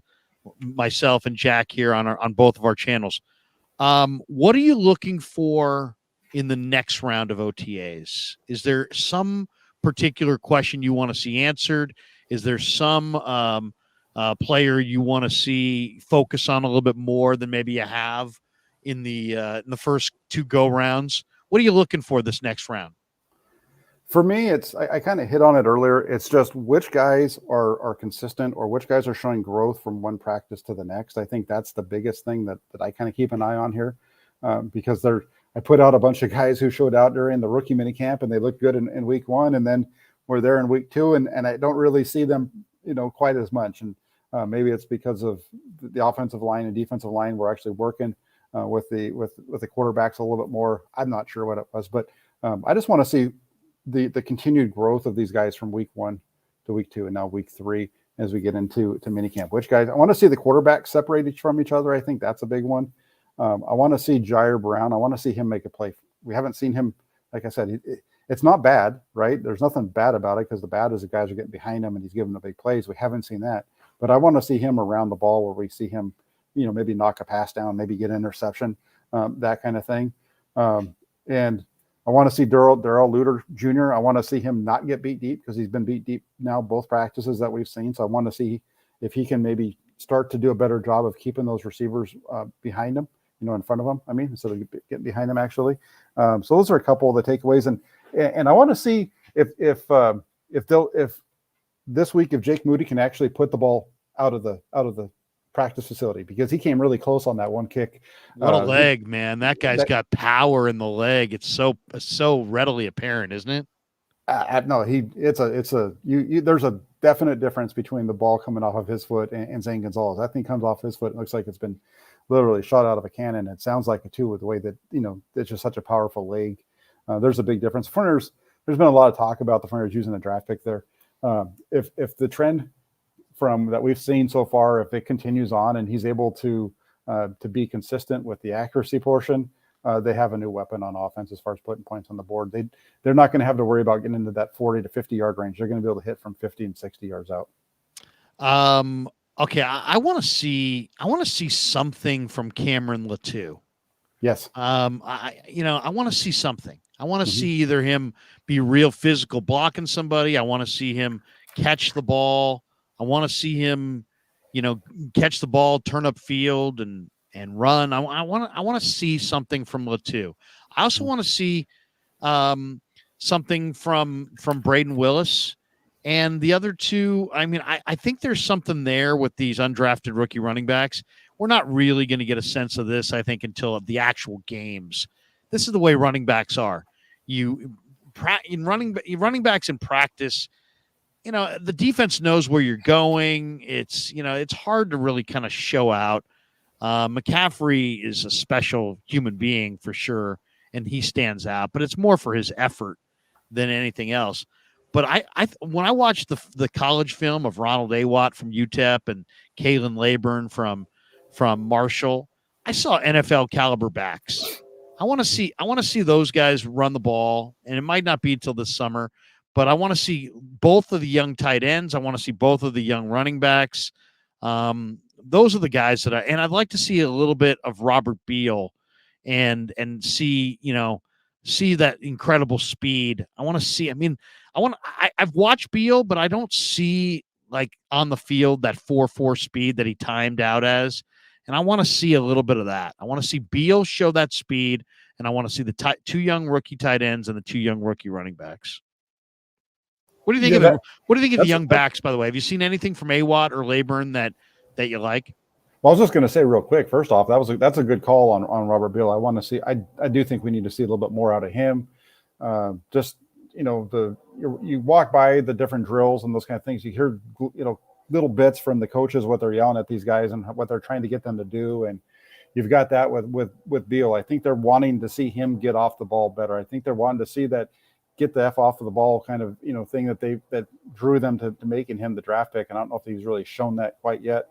As far as the running backs, I haven't been as impressed as some others in terms of what we've seen from them. What I'd like to see when you watch the running backs, we didn't really get a chance to see them run the ball much during the team portion, but we did get to see, TDP with one, and it never fails when you watch Ty Davis Price run. He's going to run up somebody's back, and then he's going to cut. He doesn't ever make the cut just off of the air. It almost seems like he always has to hit somebody before he cuts, and that's the one thing that I saw with LeBourne. He's only had the one carry in the little bits of team drills that they had, and on Wednesday, that's what we saw. He ran into somebody's back and then made the cut. Got to be able to see that hole a little bit ahead of time, right? So, and then you also had a drop by Awatt from Lance on Wednesday. So we know that these guys are all good backs, and that running back room, we're really not going to get a good visual. It's once we get the pads on, once they're actually able to get hit, that's when we're gonna get to see a little bit more out of them. And I'll just say, like, for me, like, neither Awatt or LeBourne or Jordan Mason, they're not like that type of back, or even Elijah Mitchell. those two guys were both. Mitchell, to me, he stood out right away. The minute I started watching him during training camp in 2021, he showed something to me. Last year during OTAs and minicamp, you saw something in Jordan Mason with his explosiveness and his cuts and those types of things and the way that he ran the ball. And I haven't quite seen that yet out of either of the two rookies. Maybe I'm just missing it. Maybe I need to pay closer attention next week. All right. Couple of chats. Pumpkin Seed said Larry is Ronnie Bell's agent. We get this one from No Flav. Larry and Jack, what's your 40 time? My 40 time is tracked with a sundial. Yeah, absolutely. Yeah. Joey Nichols says Larry used to run a 4.4, but now he's a little bit older. He's only running in the 4.6s. Try 14.6. That would be that. And then we get this one from Artur says, which linebacker can we stash in the practice squad and clear waivers? I would say it's probably the special teams guys. Curtis Robinson, Demetrius Flanagan-Fowles, those guys I think sneak through waivers way better than Jalen Graham or D. Winters. And then we've got one good question here from the chat. Batman29 says, Larry, we need to talk about Kyle's overuse of Christian McCaffrey. They definitely need to rotate their backs better this season, lighten up McCaffrey's load. I totally agree with this. When you have this kind of depth of running backs, utilize it. I know you got, I'm sure the Niners, they traded a 2, a 3, and a 4, or was it 3 pretty good picks for CMC. So you want to make sure that you're getting, good use out of him. And I understand that. And he is a star and he deserves the lion's share of the reps, but you got Elijah Mitchell and you got Jordan Mason and you got some other guys. It's like, make sure you get, I thought he looked good against Philly, but to me, I would have loved to have seen him utilized a little bit less in the regular season. So he'd be a little fresher. And because to me, a super fresh Christian McCaffrey is a dominator and can win games almost by himself. So don't get to the playoffs with a dinged up McCaffrey. Do what you got to do to spread those carries around so that McCaffrey gets to the playoffs in full throttle. Because if you can get to the playoffs with full throttle McCaffrey, you got a shot. You got a real shot. Yeah, and I think that's where the growth of a guy like Jordan Mason can help with that, because you start to get in these games in the fourth quarter and you're up. You don't necessarily need to keep McCaffrey on the field to grind out the clock. You don't have to worry about that kind of stuff. The more a guy like Jordan Mason or even Elijah Mitchell, if he's healthy, that allows you to maybe give McCaffrey a few less touches, allow him to get to the sideline a little bit. So that's why it's important when you start to look at what Mason's doing as far as his ability to catch the football. That's a big piece of being able to stay on the field for these running backs, is their ability to do everything that's asked in this offense, right? We talk about all the different things that the quarterbacks are asked to do and all these different players. That's one of them when it comes to the running back spot, is you've got to be able to pass protect. You've got to be able to catch the ball out of the backfield. And I think you start to get into year 2 now with Mason, and I think you might be able to see him start to take some of that weight off of McCaffrey. It's a good thing to point out there for sure. Last one, bold prediction for this summer in training camp or preseason. Give me a bold prediction that maybe right now we'd go, what? Really? But you know what? By the time it comes to July and August, we'll be saying, damn, Jack was on it. Jack knew. Give me your bold prediction. I have to make it needs to be bold for you guys to do that. Come on now. Well, it could be anything. It could be anything. I'll go first if you want to think about it for a second. I'll go first. I'll give you a couple bold predictions. Here are my bold predictions. Ronnie Bell somehow makes this team and is a contributor on a regular basis, which for a 7th round rookie in a loaded wide receiver room, where on a team that took 5 wide receivers last year, and I still don't necessarily know exactly who he beats out. But to me, Ronnie Bell is real, and he is going to be not just on the team, he's going to be an important player on the team, not in the future, this year. So I'll make a bold prediction that Ronnie Bell makes the team and is a big player for them this year, not in the future, this year. That's bold prediction number 1. Bold prediction number 2. Spencer Wagee is going to be one of the talks of camp in the preseason. There's too much there. He potentially could be a significant player for the 49ers on their defensive line. The motor, the get off, the explosiveness, the experience at defensive end. I would not be shocked if Spencer Wagee was getting significant run opposite Nick Bosa on this defensive line at defensive end.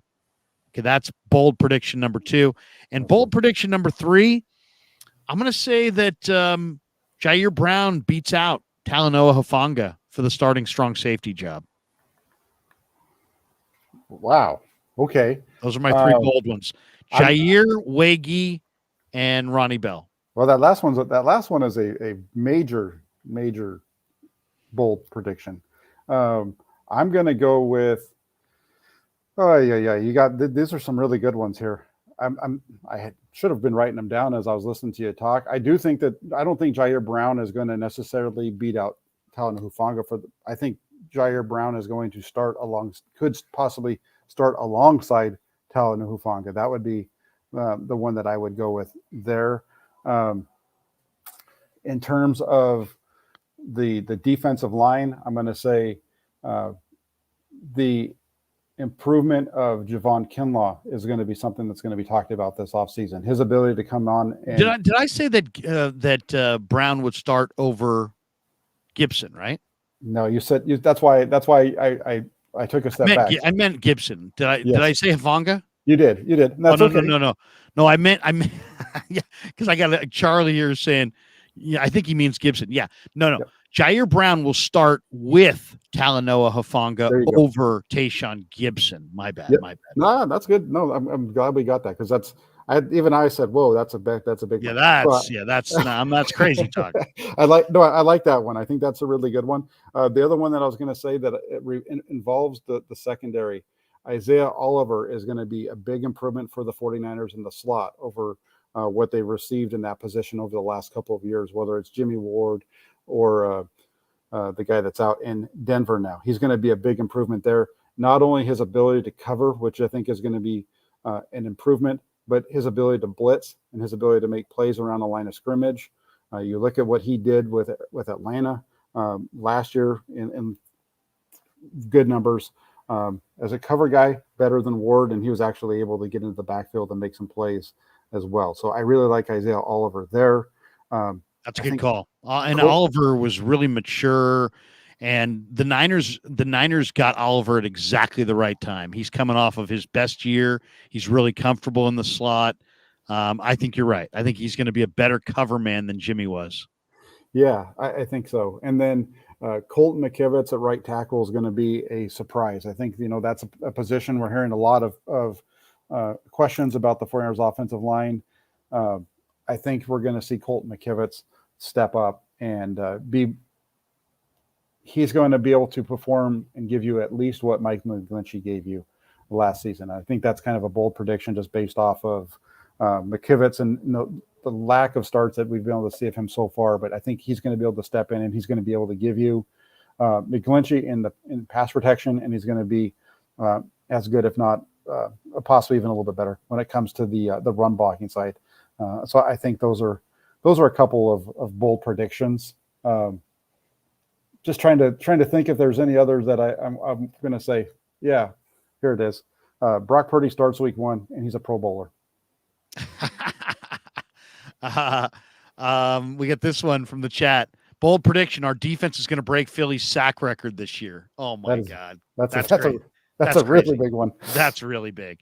I would say 60 sacks would be great. A great number. 70. Come on. I don't see it. I don't see it. But you never know. You never know. Jack, awesome stuff. Tell people what you got cooking on your channel coming up either later today or what do you got planned in the next few days? You take the weekends off or you grind through? What's your game plan this week? No, usually the weekends right now are a little bit more low key just because we've got training camp coming up around the corner, and once that hits, it's really busy. Plus, I got a long commute every day when I go back and forth. So I'm not home very much once practices start or on days that we have practice now. So when training camp comes, I know it's going to be crazy. So try to take the weekends off, but keep it locked into the channel. Make sure you're subscribed. Make sure you have your notifications on, because there's going to be videos that are going to go up. I'm sure I'm going to be posting something else up there. There's always topics to be discussing, and I've been doing a lot of shorter hits, and I think those work well for people who don't have the time to really sit and see the whole, watch me talk for 45 minutes or an hour. So we got that going on, but then also get yourselves over to 49ers.pressdemocrat.com. That's the Inside the 49er blog. I'm going to be having I'm working on an article right now with some stuff on the 49ers quarterback situation, specifically Brock Purdy, with basically from the eyes of a former 49ers head quarterback. Jack, awesome stuff, man. We love streaming with you. Have a great rest of your Friday. Beat the heat out there in the valley, and we'll see you next. We get a media day next week in the OTAs. I believe it'll be Tuesday, but I haven't heard anything specifically from the 49ers. But I also haven't checked in the last 24 hours. But there will be one, you think? There will be. They have to let us in at least one day. If they have 3 days of practice, they have to at least let us in one. So that's what they've been doing. So I would expect, based on what the schedule looks like, they're supposed to be there Monday, Tuesday, and Thursday. Based off the way this is right now, I think we'll be there on Tuesday. Good stuff. Jack, thanks for the time, man. All right. Thanks, Larry. Thanks for having me. There you go. Jack Hammer. Fantastic. He is fantastic. Follow him at the Santa Rosa Press Democrat. Follow him on YouTube as well. He's got a big time channel and he does a great job. All right, let's thank our sponsors. We are brought to you by Pig and a Pickle, the best barbecue in all of Northern California. Check them out. They're in Emeryville and Corte Madera. Here's what they look like in Marin.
So New York style sausage was started over 70 years ago.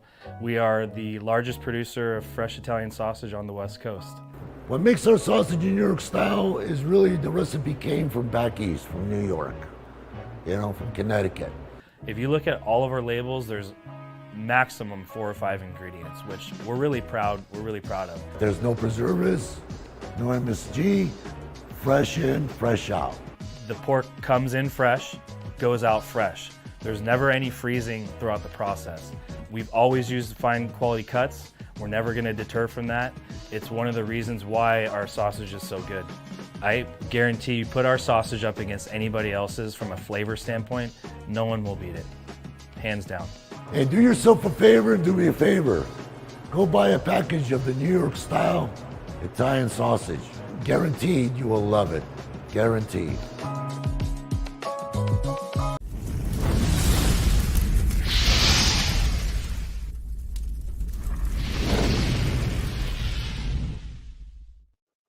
All right, coming down the home stretch on the Krueger Show. It is 5 to 2 in the afternoon. Thanks to Jack Hammer. Thanks to all of you for joining me on the Krueger Show. Third String All-Pro says, Larry, peeking behind the sausage. Yeah, we had that vertical ad right there in the middle, but I like to use the vertical ad every now and then as well. We've got this one Third String Sausage says, our Third String All Pro says, Third String Sausage. Larry has the best ending theme song in the business. You're liking the Telmetric song, I know. Laugh till you pee, which is a really nice handle. Says, Larry, is this the last show of the day? I don't know. It's kind of early in the day for the last show of the day, but it is Friday. My kid did finish up high school. Congratulations to Ben for finishing Northgate junior year. Today was the final day of school for Northgate. So I don't know. I might take my kid out tonight and celebrate the end of the school year and the beginning of the summer. Remember how great that was as a kid? I mean, now it's like every day is like every other day. We all just keep grinding. We just keep working. But remember as a kid, man, you'd sit there and be like, tomorrow's the last day of school. Oh, we're going to be out for summer, and summer's going to last forever. It's going to be awesome. Those were good days. But today is a great day for a lot of kids. If today is the final day of your school year, congratulations on making it through whatever school you attend, and enjoy your summer and try to appreciate it. And all those things you say you want to do, don't just say you want to do them. Go do them. Go do them. Make sure you do your summer reading. I always hated the summer reading. We had the worst summer reading in high school too. It's like, go read the Iliad or the Odyssey or something. It's like, no, I don't want to do that. I want to go rafting. I want to go swimming. I want to set off a bunch of fireworks in the sand dunes with my buddies. Oh, now I'm talking out of school.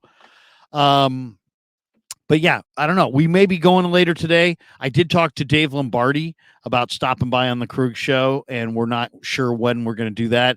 Maybe today, maybe this weekend at some point. Grant is going to stop by tomorrow, and I think I'll be stopping by his show. We'll be doing a live stream tomorrow, so look for that as well. So we may go. I may go post game tonight on the Giants. I may dial up a little Giants post game. Giants are playing well. Didn't expect that. By the way, for any of you who, some of you guys are just Niner people, I get it. But last night we did a live stream after the NBA Finals Game 1. And how about them Niners? I've always wanted to rob a bank. Thanks, Larry. Yeah, go rob that bank. For all of you out there who wanted to rob a liquor store or a bank, go out there and do it. No. Do not break any laws, please. And don't blame me if you do. But no, we had a live stream last night after NBA Finals Game 1, which was won by the Nuggets over the Miami Heat. And we had Frank Red on, and we had Danny, Coach Emilio, and we also had Ned Coletti on. And we talked about everything. We talked about Bob Myers and him stepping down, the different, inherent conflicts of the GM-coach relationship, got into Barry Bonds, a lot of discussion about life, about baseball, about NBA. It was just a lot of good stuff. It was one of my favorite live streams that we've done.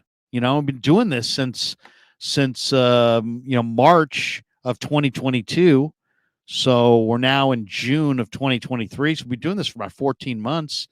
And last night's live stream with Dan and Red and Ned was one of my favorites. We just had a really good discussion, and it went in a lot of different directions. So anyway, I know there are people out there that, they're big Niner fans and they like the Niner content, and they don't necessarily care about basketball discussions or Giants or that kind of stuff, baseball. And I get it. But Ned Coletti is a former GM of the Dodgers, former assistant GM of the Giants. Just gives a great perspective. And, Danny and Frank have been friends for a long time as well. And we just had a real fun discussion last night. It was kind of organic and weaved back and forth through different topics. And I loved it. I thought it was great. I really enjoyed it. And all the guys on the live stream really enjoyed it as well. I got great reviews from them. So very cool. Very cool. I would definitely encourage all of you to go check that out. All right, let's read a couple chats before we get out of here. Let's see. Tommy Huxley. Larry, why did the Giants always have trouble with Pittsburgh? I don't know if they always have trouble with Pittsburgh. Pittsburgh's kind of an also ran, but it's Major League Baseball. I mean, yeah, it's tough to win. Period. Against anybody, any day. And that old saying in baseball is probably more true than other sports. Anybody can beat anybody on any single given day. It's really hard to sweep a team, and the Pirates are having a nice little surprising year. Orioles too. So, I think that's it more than anything. I remember when the Giants used to have Jack Clark. Now I'm showing my age. The dude, he owned Three Rivers, and he would go in there and hit like 550, and the Giants would go sweep the Pirates. Waveware says, love your basketball panel, Larry. Yeah, I did too, man. Bay Area baller, one of my favorites. JD, we had Damon Bruce on, Carl Foster, Cyrus, all these guys. All their perspectives were damn good. And towards the end, we just started getting everybody's perspective all at the same time. Some people would say it was overcrowded, but you know what? I like it that way. Now, granted, it's not the same dynamic as if you have one other person on, you're asking questions. You can get more done in a one-on-one live stream than a 6-person live stream. But I'll put our basketball post game up against any basketball post game that there was on radio, television, anywhere. I love what 95.7 The Game does. Oh, by the way, check me out there. I'm sitting in for Willard next Thursday and Friday, or maybe next Friday. I'm not sure if Thursday is going to be part of it. But next Friday, catch me with Dibs on in Afternoon Drive on 95.7 The Game. Just communicated with their program director about that little fill-in shift, so that's coming up next week. We'll be back in Santa Clara all next week for more Niner OTAs. Really excited to bring that to you. I'm trying to chase down an interview with Adam Peters to talk a little bit more with one of the 49ers personnel heads on the young players and get his perspective, because Lynch and Peters have done an amazing job. There's no way other to say that. I mean, in the entire time that Lynch has been running the Niners drafts, it's like 6 drafts, they've acquired on this. We're talking about starters, not just guys on the roster, starters, guys who have actually started games for the 49ers. 22 starters produced by Lynch and Peters and Shanahan and the Niners personnel department in the draft that came from day 3, so round 4 through 7, or as undrafted free agents. 22. That is a fat number. That is a huge number. I mean, think about it. Day 1 is round 1, day 2 is round 2 and 3, but you get guys off day 3. And that's how the 49ers have done it, despite having all these great individual players and picking last in the draft, or not last, but towards the back of the round most years because of success in the regular season.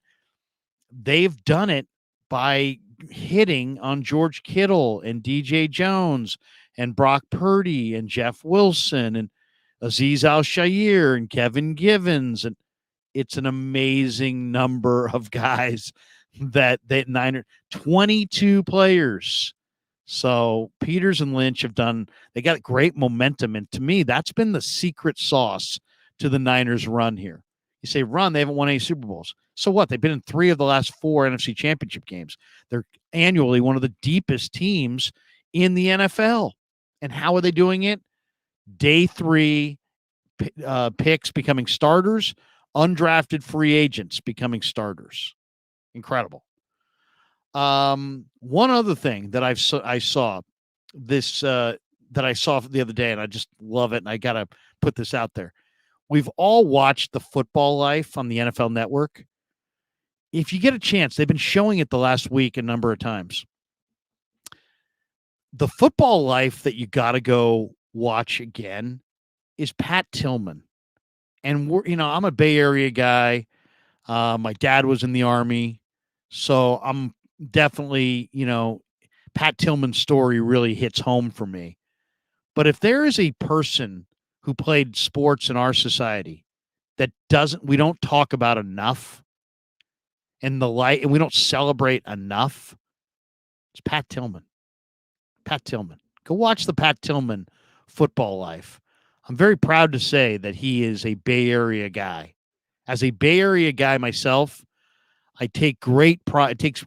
I beam with pride saying that Pat Tillman came from our area.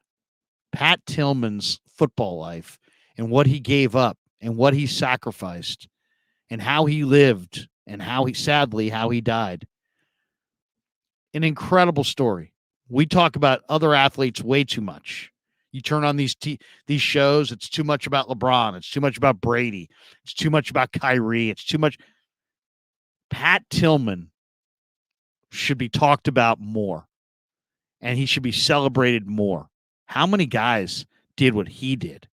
How many guys walk away from NFL riches to go serve their country out of just a belief that they should? How many guys turn down millions of dollars in guaranteed contracts to go fight in Afghanistan? Amazing. Pat Tillman. What an incredible football life. I saw that the other night. I taped it because I was doing something else at the end. I'm like, I'm not gonna be able to see all of this. And now I have it on my DVR. And I'm like, I've watched it 3 times. An amazing football life. An amazing sacrifice that guy made. Very, very special person. So I know the NFL Network's got a bunch of these in the offseason, the football life, and they're all good. I love the one on Jerome Brown and Reggie White. Love the one on Dwight Clark. Love the one on Bill Walsh. I mean, there's a lot of really good ones. They all take a back seat, in my mind, to Pat Tillman, the football life.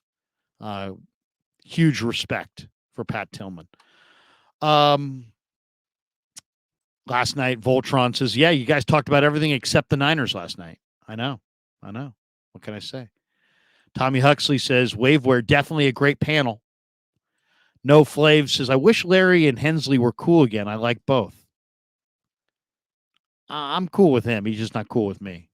So we'll leave it at that. I told Grant, who talks to him, I said, hey, man, tell him I'm sorry. Tell him I'm sorry, and I'd like to make up. I don't like to fight. I don't need to fight. I don't need to fight, and I don't like to fight, and it's not I don't want to have a fight. I like Ryan, and I would like it if he liked me back, and I'd love to do stuff with him. Hopefully that will happen someday. Joey Nichols, like Pasquale, my favorite neighborhood in New York is Connecticut. Yeah, the recipe comes from New York, Connecticut. Good stuff. 49er minded. Jack Clark, the dude. He was good. 49er minded. Jack the Ripper. Dude, when I was a little kid, I grew up in San Francisco, and we played 2 sports. We played basketball outside on all the courts, and we played strikeout. And I would carry in my backpack a roll of tape so I could tape up any wall, and a big thing of chalk so I could chalk up any wall. And I always had a couple tennis balls at the bottom of my bag, because we would take the Muni. We'd be in the Richmond. You're at a buddy's house. Hey, let's go play strikeout. We just go find some school, tape up a strike zone. Game on, baby. And I love Jack Clark. And every time I would get in the batter's box, I would sit there and do the entire Jack Clark routine. I would kick out the back line, even though there was no back line. We're playing on cement. My buddies would be like, dude, what are you doing? I'm like, dude, I watch Jack Clark. He always kicks out the back chalk line. I'm kicking out the back chalk line. I'm reaching down for pretend dirt. I'm rubbing it on my leg. I'm getting in the batter's box, and I'm wiggling back and forth. Like, Krug, what are you doing? I'm like, I'm Jack Clark, man. I'm Jack Clark. Love Jack Clark. There was a time when I was like 10 when I would play strikeout with my buddies, and I would write down like all the names of the players in the Giants lineup, and I would I would bat like them. So if it was, I couldn't go, I wasn't a switch hitter or anything, but I can remember sitting there. I'm Terry Whitfield. I'm Billy North. I'm Willie McCovey from the right side. It's just, I can remember it like it was yesterday. literally taking at bat after at bat after at bat against my buddies.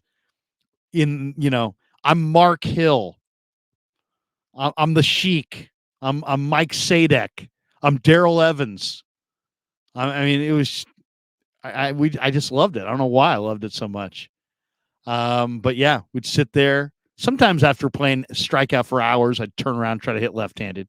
Couldn't do it. Never could do it. But yeah. Tommy says Baller is a good dude. Baller's better than a good dude. He's got a great channel and he's awesome. I love Baller. Baller's real. He's one of my favorite guys to have on. Baller, you and I got to hook up and do a little Niner live stream. Maybe we do that next week. Yeah, Baller's the man, and everybody should join his channel. I think it's Bay Area Baller 18. Let's see, Smitty, Larry, you're good, but you're not TNT NBA post game good. LOL. There you go. Oh God. Now we got people claiming all kinds of things. Okay. That's going to do it for us. But anyway, let's see. People are debating back and forth between our battle. Here we go. We got this one. Tommy Huxley. Tillman was a dog. Rest his soul. He's just a great football player, man. I scouted with the Cardinals, and it's funny. I'm watching film. He was there right around the same time. Never had any conversations with him. I scouted a safety named Kwame Lassiter that played with Pat. I worked in their pro personnel department under Keith Kidd and the great Joe Woolley, who I met in the Canadian Football League. And Pat Tillman, he was just special. He was just special. Guy, they were bigger guys, they were faster guys. But the guy brought it, and he was just a player. He was just an absolute player. And it's just I love watching that football life. It just tells me that some people are, sacrifice. They sacrificed things. I mean, this guy sacrificed a whole career to stand up for what he believed in. And I've got so much respect for people who, we talk, right? I talk.